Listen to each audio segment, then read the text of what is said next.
Subscribe करंतु एबे हम चैनल को आउ प्रेस करंतु बेल आइकन को जहा द्वारा लेटेस्ट वीडियो रो नोटिफिकेशन आपण माननकु सर्वप्रथम मिल जिवो। नमस्कार बंधुगण आपण माननकु आम यूट्यूब चैनल को स्वागत।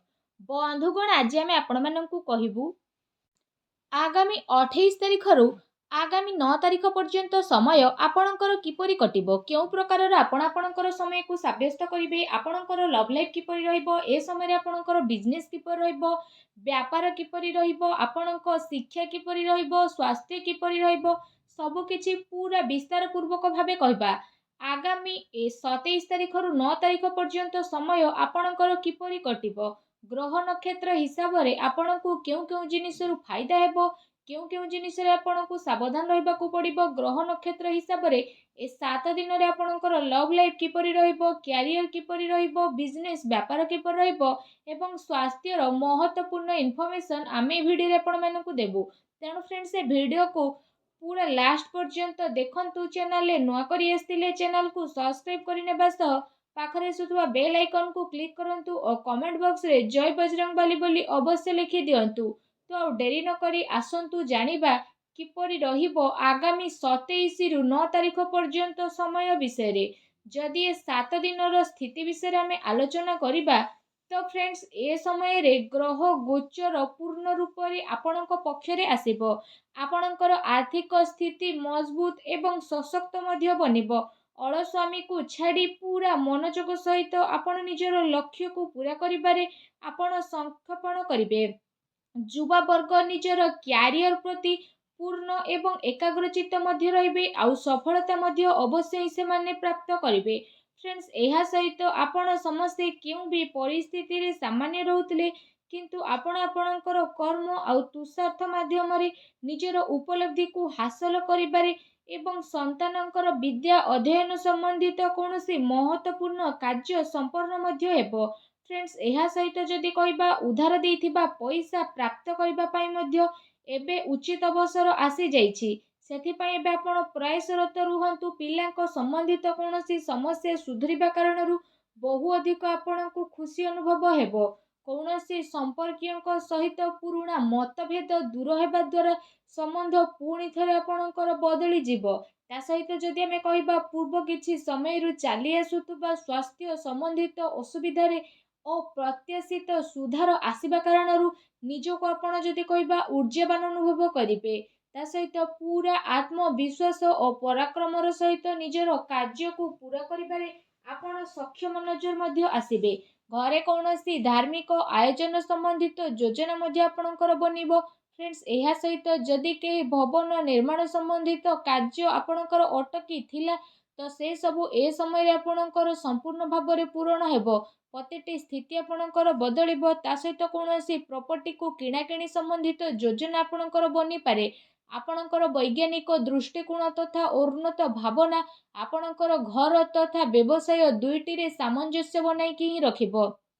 फ्रेंड्स एहा सहित ए समय रे प्रोफेशनल पाठ पढ़ा रे अध्ययनरत विद्यार्थी को उचित सफलता मध्य प्राप्त हेबो। आपण आपणकर लक्ष्य प्रति पूर्ण रूप रे एकाग्रचित होई काम करिबारे सफल नजर आसीबे। भूमि किंबा वाहन पाई मध्य ऋण नेबार योजना बनी पारंती किंतु शीघ्र ही आपण से सब को सुझेबारे सक्षम नजर आसीबे। ता सहित जदि कहबा ए समय रे अन्यर मामला रे हस्तक्षेप आपण आदौ करंतु नाही। जेउ कारण पाई अकारण रे ही लोक माने आपणकर खिलाफ होई जिबे। बिना पढ़ी कौनसी कागज बा दस्तावेज उपरे आपण दस्तखत आदौ भी करंतु नाही। ता सहित क्रोध एवं राग उपरे आपण संपूर्ण भाव रे कंट्रोल करिबार आवश्यकता रहिछि। आपण आपणकर स्थिति को मजबूत करिबा पाई कौनसी अनुचित कार्यर आदौ भी सहारा नियंतु नाही। अन्यथा किछि असुविधा उत्पन्न होई पारे। कौनसी व्यक्ति आपणको चिकना कथा कही आपण को फसई मध्य पारे। तेणु विशेष भाव में ए दिन रे आपण सावधान रुहंतु नचेत फसिबार आपणकर बड़ संभावना मध्य बनुछि। आपणकर कौनसी गुप्त कथा मध्य बाहरी पारे।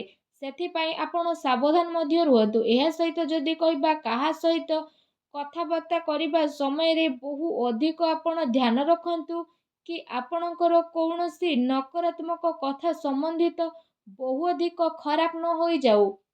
महिला माने विपरीत लिंग व्यक्ति सहित କଥାବାର୍ତ୍ତା କରିବା ସମୟରେ ସାବଧାନତା ରଖନ୍ତୁ। କୌଣସି ପ୍ରକାରର ବଦନାମୀ ମଧ୍ୟ ଆପଣଙ୍କର ହୋଇପାରେ। ଏହା ସହିତ ଯଦି କହିବା ଏ ସମୟରେ ନକାରାତ୍ମକ ପ୍ରବୃତ୍ତିର ଲୋକଙ୍କ ସହ ଆପଣ ଦୂରତା ବନେଇକି ରଖନ୍ତୁ। କାରଣ ତାଙ୍କ ଦ୍ୱାରା ସମାଜରେ ଆପଣଙ୍କର ଖିଲାପରେ କିଛି ଭୁଲ ବୁଝାମଣା ହେବାର ସମ୍ଭାବନା ମଧ୍ୟ ବନୁଛି। କେବେ କେବେ ରାଗରେ ଆପଣ ଆକ୍ରମଣ ରୂପକ ସ୍ଥିତି କରିପାରନ୍ତି, ଯେଉଁଥିପାଇଁ ଆପଣ ନିଜ ପାଇଁ ହିଁ ଅସୁବିଧାକୁ ଉତ୍ପନ୍ନ କରିଥାନ୍ତି। ନିଜର ବ୍ୟବହାର ଉପରେ ଆପଣ ଟିକେ କଣ୍ଟ୍ରୋଲ କରନ୍ତୁ। ଫ୍ରେଣ୍ଡସ୍, ଏହା ସହିତ ଯଦି କହିବା ଏ ସମୟରେ କେବେ କେବେ କିଛି ନକାରାତ୍ମକ ପରିସ୍ଥିତି ଉତ୍ପନ୍ନ ହେବା କାରଣରୁ ବିଚଳିତ ଆଉ ନିରାଶ ମଧ୍ୟ ଆପଣ ହୋଇପାରନ୍ତି। ଅଯଥା ଖର୍ଚ୍ଚ ଉପରେ ନିୟନ୍ତ୍ରଣ ରଖିବା ଆପଣଙ୍କ ପାଇଁ ଅତି ଆବଶ୍ୟକ ରହିଛି।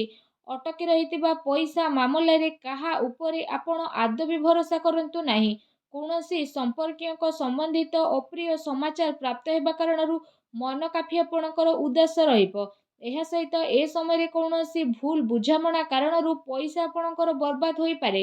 ସେଥିପାଇଁ ଆପଣ ସାବଧାନ ରୁହନ୍ତୁ। ଠିକ୍ ହେବ କି କୌଣସି ନିର୍ଣ୍ଣୟ ନେବା ପୂର୍ବରୁ ଅନୁଭବୀ ବ୍ୟକ୍ତିଙ୍କର ପରାମର୍ଶ ଆପଣ ଅବଶ୍ୟ ନିଅନ୍ତୁ। ଏହା ଆପଣଙ୍କ ପାଇଁ ଭଲ ରହିବ। ଯଦି ଆପଣଙ୍କର ଲଭ୍ ଲାଇଫ୍ ବିଷୟରେ କହିବା ତ ଲଭ୍ ଲାଇଫ୍ ପାଇଁ ଏ ସମୟରେ ପତି ପତ୍ନୀଙ୍କ ଭିତରେ ଚାଲୁଥିବା ଭୁଲ ବୁଝାମଣା ଦୂର ହେବ।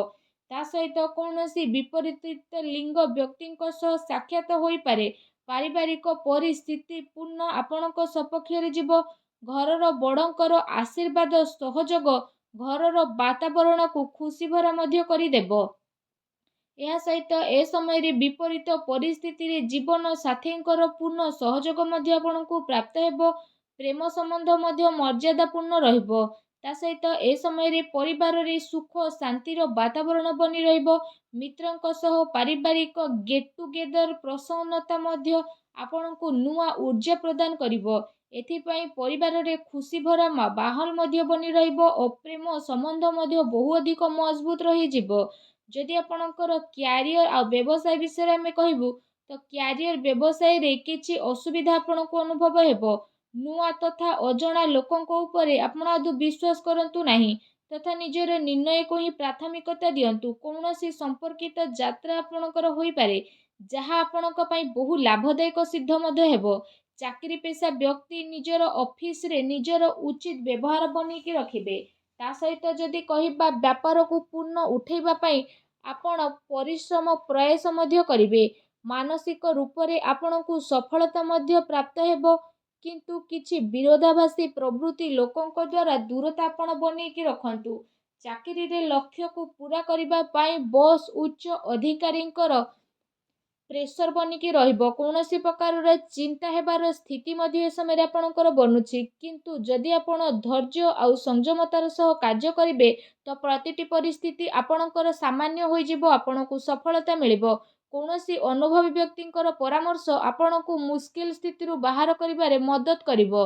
ତା ସହିତ ବ୍ୟାପାର ବାଣିଜ୍ୟରେ ବହୁ ଅଧିକ ଆପଣଙ୍କୁ ଲାଭ ପ୍ରାପ୍ତି ହେବ। ବାସ୍ ଉପାୟ ସ୍ୱରୂପ ରାଶିର ସ୍ୱାମୀ କୁ ତମ୍ବାର ଢାଳରେ ଜଳାର୍ଘ୍ୟ ଅର୍ପଣ କରନ୍ତୁ। ତା ସହିତ ମଥାରେ ଚନ୍ଦନ ଟିକା ମଧ୍ୟ ଲଗାନ୍ତୁ। ଦେଖିବେ ନକାରାତ୍ମକ ଶକ୍ତିର ବିନାଶ ହେବ, ଶୁଭ ଫଳ ପ୍ରାପ୍ତି ହେବ।